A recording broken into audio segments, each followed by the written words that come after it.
عمران خان کی صحت کے حوالے سے ہر کہیں تشویش پائی جاتی ہے، سوائے چند ایک حلقوں کے جو عمران خان کو اس حالت میں رکھنا چاہتے ہیں، عمران خان کو سزا دینا چاہتے ہیں، عمران خان سے نہ جانے کیا انتقام لینا چاہتے ہیں۔ عمران خان کے حامی کیا، عمران خان کے چاہنے والے کیا، عمران خان کے مخالفین بھی اس پر آج بڑے تشویش میں نظر آ رہے ہیں کہ عمران خان کا وہاں پہ علاج کیا گیا ہے تو عمران خان کے گھر والوں کو بتایا جانا چاہیے تھا، عمران خان کے گھر والوں کی، عمران خان کے لواحقین کی ان کے ساتھ ملاقات کرا دینی چاہیے تھی۔ لیکن سارا کچھ آپ کے سامنے ہے کہ عمران خان کے ساتھ کسی کی بھی ان کی آنکھ کے علاج سے پہلے اور اس کے بعد ملاقات نہیں کروائی گئی۔ اس حوالے سے سہیل آفریدی جب عمران خان کے ساتھ ملاقات ہوتی ہے، عمران خان کی پارٹی کے لوگوں کی ملاقات کا ایک دن طے ہے، جمعرات کا دن، اس روز وزیر اعلیٰ سہیل آفریدی وہاں سے پشاور سے چلتے ہیں، اڈیالہ جیل کے سامنے آتے ہیں۔ سلمان اکرم راجہ کی طرف سے، جن کو ہائی کورٹ کی طرف سے یہ اختیار دیا گیا ہے کہ وہ ایک لسٹ جاری کیا کریں، لسٹ جیل حکام کے حوالے کر دیا کریں 6 لوگوں کی، 6 لوگ ملاقات کر سکتے ہیں، ان کی طرف سے سہیل آفریدی، مینا خان آفریدی، شفیع جان اور دیگر 3 کے نام بھی دیے گئے۔ 6 لوگوں کی لسٹ ان کی طرف سے جیل حکام کو دے دی گئی ملاقات کے حوالے سے، لیکن ان کی ملاقات نہ ہو سکی۔ وہ وہاں پہ جمعرات کے روز آدھی رات سے بھی بات تک بیٹھے رہے، تقریباً 2 بجے تک، 3 بجے تک ملاقات نہ ہو سکی۔ ان کی طرف سے شدید احتجاج کیا گیا، اشتعال کا بھی اظہار کیا گیا۔ اس کے بعد ان کی طرف سے کہا گیا کہ ہم سپریم کورٹ جائیں گے۔ سپریم کورٹ گئے، وہاں سے آفریدی صاحب کے ساتھ انہوں نے ملاقات کرنی تھی۔ چیف جسٹس پاکستان جناب یحییٰ خان آفریدی سے ملاقات کرنی تھی اور ان سے یہی کہنا تھا کہ ہماری بے شک ملاقات نہ کروائی جائے، لیکن عمران خان کے جو ذاتی معالج ہیں ان کی ملاقات کروا دی جائے۔ اور لاہور سے خرم صاحب ان کا نام ہے، ڈاکٹر ہیں، آئی اسپیشلسٹ ہیں، شوکت خانم ہاسپٹل میں ہوتے ہیں، وہ وہاں پہ چلے گئے۔ اس کے ساتھ ساتھ ڈاکٹر عاصم بھی وہاں پہ گئے۔ ان دونوں کی طرف سے بھی عمران خان کے ساتھ ملاقات کی کوشش کی گئی، لیکن یہ دونوں بھی آدھی رات کے بعد تک وہاں پہ بیٹھے رہے، ان کی ملاقات بھی نہ ہو سکی۔ تو سہیل آفریدی نے پھر دھرنا دیا سپریم کورٹ کے احاطے میں جا کے، وہ ملاقات کرنا چاہتے تھے چیف جسٹس یحییٰ آفریدی صاحب کے ساتھ، لیکن ان کی ملاقات نہ ہو سکی۔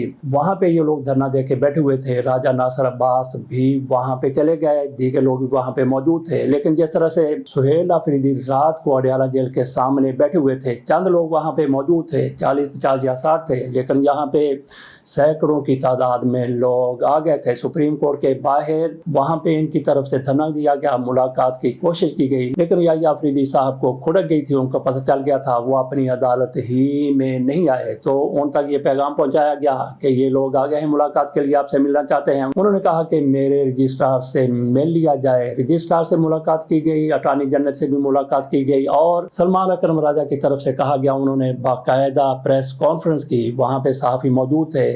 سہیل آفریدی کی طرف سے بھی گفتگو کی گئی۔ سلمان اکرم راجہ کی طرف سے کہا گیا کہ آج سارا دن ہم ملاقاتوں میں رہے، گفتگو بھی ہوتی رہی۔ ان کی باتوں سے یہی پتہ چل رہا تھا کہ ان کی یحییٰ آفریدی صاحب کے ساتھ بھی گفتگو ہوئی ہے، رجسٹرار سے ملاقات ہوئی، اٹارنی جنرل سے ملاقات ہوئی ہے۔ تو ان کی طرف سے کہا گیا کہ تھوڑی سی پیش رفت ہوئی ہے۔ انہوں نے سسٹم پر بھی اعتراض کیا، انہوں نے سسٹم پر جس طرح سے پہلے بات کرتے ہیں اسی طرح سے بات کی کہ سسٹم کولیپس ہو چکا ہے، فلاپ ہو چکا ہے۔ بہرحال ان کی طرف سے کہا گیا کہ تھوڑی سی پیش رفت یہ ضرور ہوئی ہے کہ ہمیں یہ بتایا گیا ہے کہ 24 گھنٹے میں عمران خان کا جس طرح سے آپریشن ہوا، اس کی رپورٹ ایک تو عمران خان کو لفافہ دے دیا جائے گا، اور دوسرا لفافہ بند رپورٹ دے دی جائے گی عمران خان کی بہنوں کو، عمران خان کے گھر والوں کو۔ جب ان کی طرف سے یہ کہا گیا کہ عمران خان کے گھر والوں کو، تو عمران خان کی بہنیں ہی پھر بنتی ہیں، ان کو رپورٹ دی جائے گی۔ تو ہو سکتا ہے کہ حکومت کی طرف سے کسی اور کو عمران خان کا خاندان سمجھ کے وہاں تک بند لفافہ پہنچا دیا جائے۔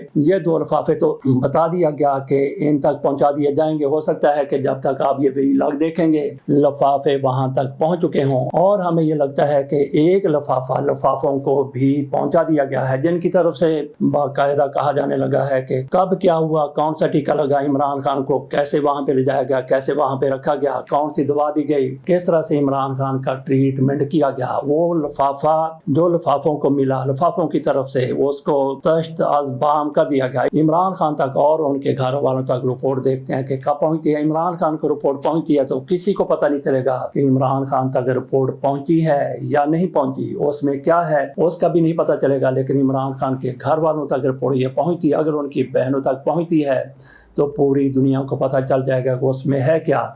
یہ الگ بات ہے کہ حکومت کی طرف سے ایسے لوگوں کے عمران خان کے گھر والے سمجھ لیا جائے یہ رپورٹ اسی طرح سے دبا کے بیٹھ جائیں جس طرح سے یہ حکومت دبا کے بیٹھی ہوئی تھی۔ باقی کئی لوگوں کی طرف سے کہا جا رہا ہے کہ وزراء کی طرف سے 4-5 دن کے بعد یہ ساری صورتحال کیوں سامنے لائی گئی، پہلے روز ان کی طرف سے کیوں نہیں بتایا گیا۔ تو اس حوالے سے حمداللہ کی طرف سے آئینہ سامنے پیش کیا گیا ہے، ان کی طرف سے کیا بتایا گیا میں آپ کے سامنے رکھتا ہوں۔ حمداللہ صاحب کہتے ہیں کہ ایک پارٹی کے بانی قیدی کو بیماری کی وجہ سے پیمز ہاسپٹل لے جایا گیا، مگر عجوبہ یہ ہے کہ حکومت اور حکومتی وزراء لا علم تھے۔